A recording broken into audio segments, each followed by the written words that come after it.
Hey there, folks. I wanted to put together a quick webinar on the driver experience and how the driver's day would go, just to try to use this for a training tool for fleet managers and fleet owners that may want to get the drivers in for a little bit of onboard training. And so what I'm going to do here, I'll bring up an emulated version of the app. And what we want to do here is go through the app functioning from the driver's perspective, and then hopefully that will create a webinar here that will help drivers get started and use the app. And so what we'll do here, we'll just go through the driver's day. The first thing the driver's going to do here, obviously, is sign in. You've got your email address, which is your username.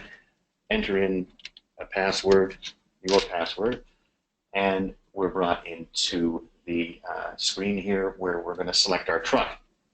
The last truck that the driver used is always at the top. It makes it a little easier, and then it goes in descending order. So if we select that truck, we're brought into the main screen here. Now this is the hub. Map and location at the bottom. Edit button for the logs. We also have information about the cycle and the cycle reset that's up front here, and we have our odometer for the people out there that are using the app only. Obviously, if you're engine connected, it's an automatic process, and the odometer reading button will not be there.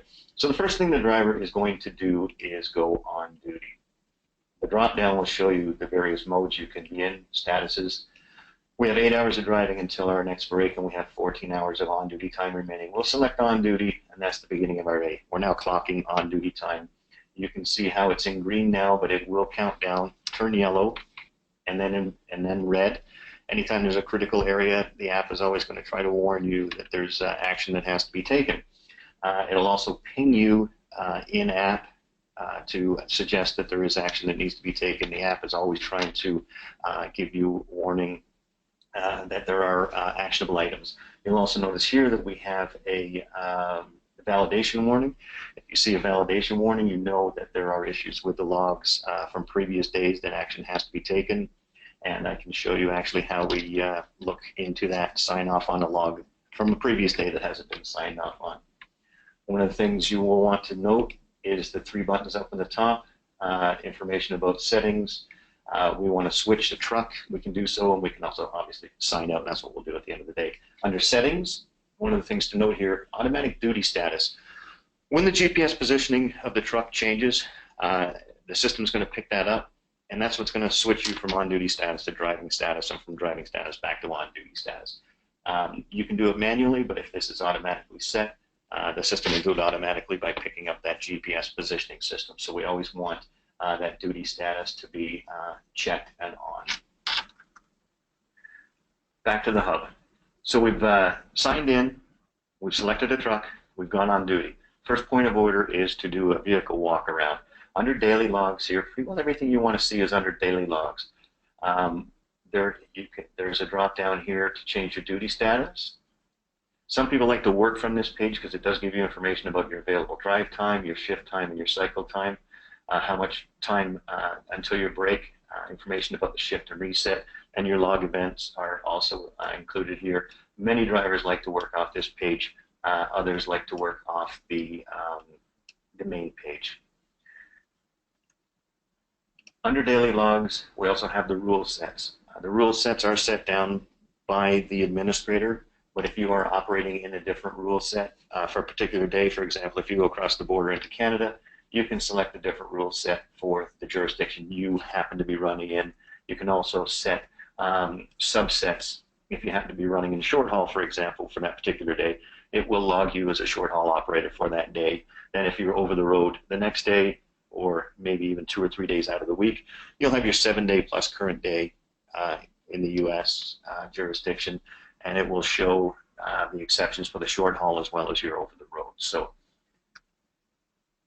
there is some information under daily logs. So we've gone on duty, we've started our day, we're ready to go. We're going to do our vehicle inspection report. At the bottom, under edit logs here, this is where all the editing information is done. We've started our day at 10 o'clock, we've gone on duty. We have the log representation here, and then down here at the bottom we have our new inspection report. Click on New Inspection, carrier we're running for, the fleet, the inspector, truck that's going to be inspected, which we click on. And here is where you enter in your odometer reading. If you're running a non-engine connected truck, we're going to change this to actually 50,000, just to note the difference. If the location's automatically detected from your GPS positioning, usually always an automatic system for location, but the odometer reading is a manual entry. Beginning and ending odometer reading have to be entered for anybody using the app only, a non-engine connected vehicle.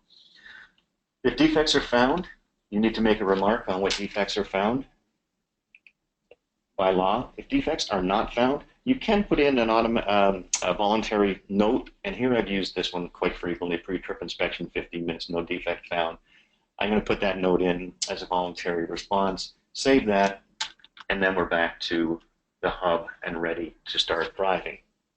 Now, here's our truck static at the bottom. We've got our automatic system set. So once this truck starts to move, and in the background here, I'm going to start this truck moving, and you'll notice that the dot changes to an arrow. That truck is now in motion. Now what's happening in the background, the system is picking up on the fact that the truck is moving.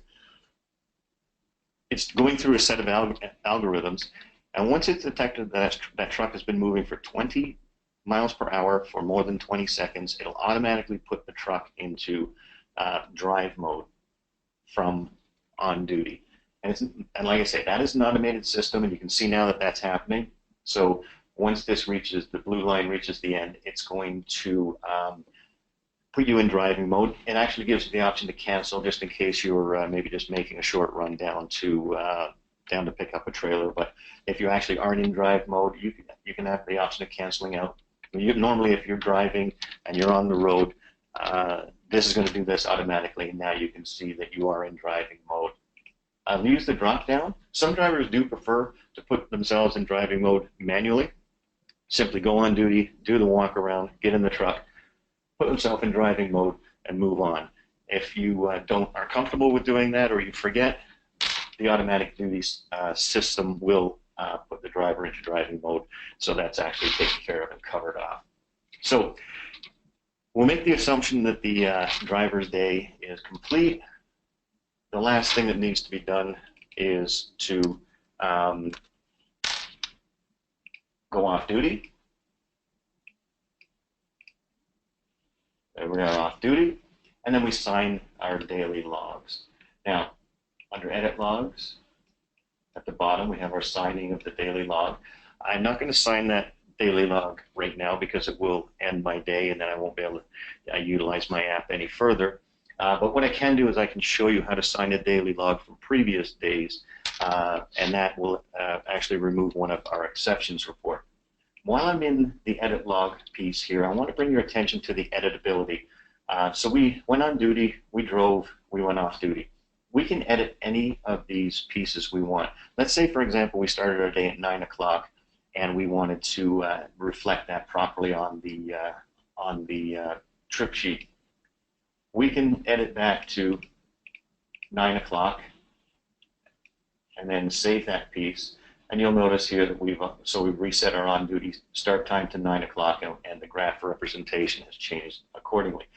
When you're not engine connected with the app only, you have the option of editing your drive portion if that's necessary. So, for example, if we thought for whatever reason we needed to start our drive time at 9:30 to reflect the true and accurate reading from our day, we can edit drive time. So editing is allowed on duty, driving, off duty, all editable in the app only. Once you're engine connected, the drive time will be locked down, and that's part of the ELD, the FMCSA and their ELD compliance policy that's coming down at the end of next year.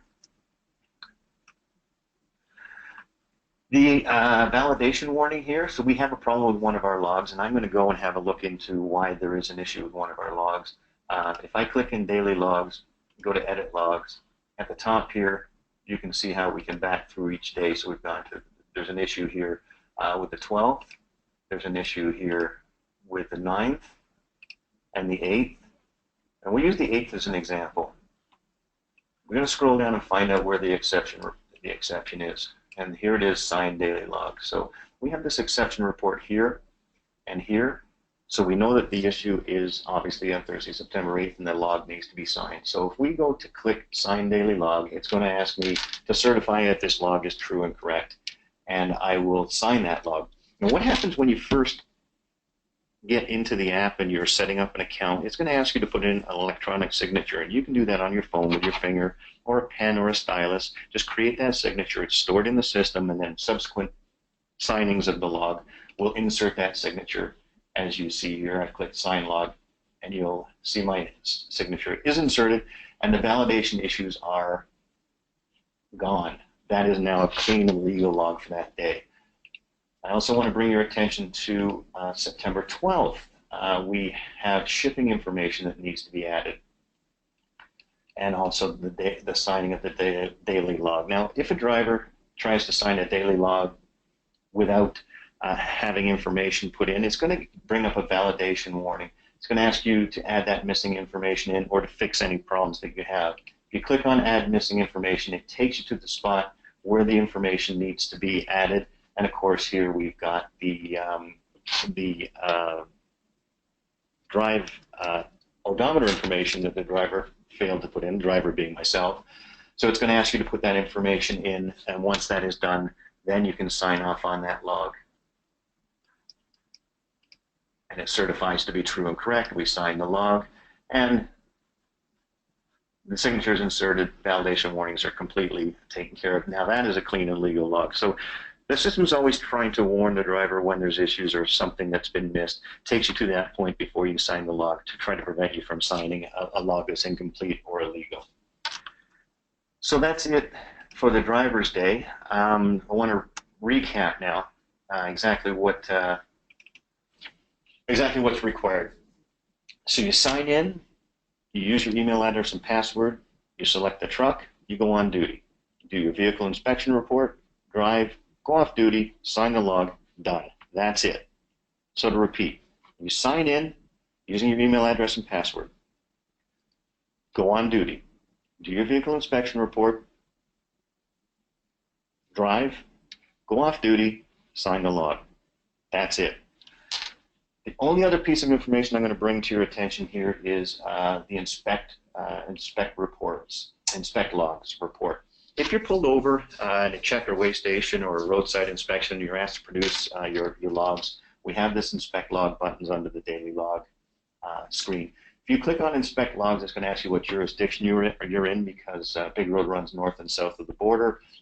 We have both of these options here, but most of our Americans, of course, are 7 day plus today in the US. You click on inspect logs and it gives you these options. View on screen is by far accepted by most of the DOT officers out there. You will have some individuals who will insist that you email it to them so they can view it on their own screen or print it out. We also give you a print-to-print option. If you want to be 100% sure that you're fully compliant, you should have access to a printer so that you can Bluetooth print your electronic logs. If you're not engine connected, they can compel you to produce a printed version of your electronic log. For the most part, nowadays, view on screen and send to email are by far the most popular choices, but there are pockets in the United States where we have issues with certain drivers. Missouri is a jurisdiction that is constantly asking drivers for printed information, so to have that ready in case that a request is made. For the sake of this demonstration, I'm going to view on screen. I'm going to click on Inspect Logs, and this is when you hand it over to the inspector, and it's given some instructions on how to navigate the system, so the inspector reads the instructions and hits Continue. And here's your logs for the present day, and then of course we can go back through the 7 days plus the current day, and we can see all the logs for that period. Now, one thing that's important to note is there's no exceptions reported in this log report. The app itself is always trying to keep the driver honest and saying, hey, look, there's issues that need to be take place here. Fix these problems. There's validation warnings. There's color coding. There's in-app pinging.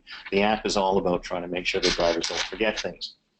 This report here does not have any exceptions. So if you're using BigRoad and you're using BigRoad and you're up to date, you shouldn't have any exceptions. regardless. But we're not in the business of doing the DOT's job for them. It's up to the officer to inspect these logs, audit them. If there's issues and compliance issues that they bring to your attention, then they can take appropriate action if necessary. Once the inspection is complete, you're going to it's going to be handed back to the driver. The driver clicks done, taken back to the main hub, and can continue on with the day. At the end of the day, after you've gone off duty and signed your log, the last piece of business here is to sign out of the app. Then you're taken to the main login screen, and you're ready for the next day's business. We'll close that out, and off we go. Okay, I hope that was helpful. Really, really simple type of app. The inputs and, like I say, the warning mechanisms. It's a type of app that's really supposed to be as driver friendly as possible. We don't want too many inputs being put in. We don't want to make it too complicated. Hopefully this video has simplified some of the, or taken some of the mystique out of it, and that you guys can move forward now working with BigRoad and be confident you're getting the compliance levels that folks are looking for, both in the management office and on the road. All right, thanks for joining, and we'll talk to you guys soon. Bye for now.